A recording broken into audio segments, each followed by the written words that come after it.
Lunedì 28 agosto, Sant'Agostino. È il 240° giorno dall'inizio dell'anno, ne mancano 125 al termine. Il sole sorge alle 6:27, tramonta alle 19:57. La luna si leva alle 19 e tramonta alle 2:10.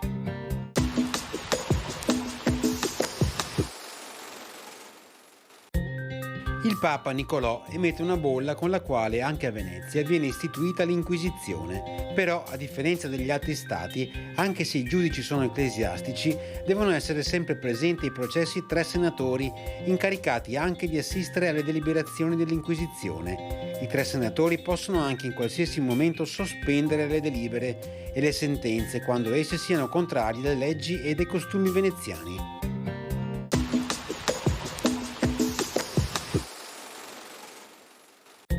Le previsioni per domani permangono condizioni di tempo instabile, a tratti perturbato, con cielo nuvoloso e precipitazioni al mattino diffuse a sparse sulla pianura, sporadiche sulle zone montane, mentre nel pomeriggio interesseranno in maniera sparsa tutta la regione. Saranno ancora probabili locali rovesci ed occasionali temporali.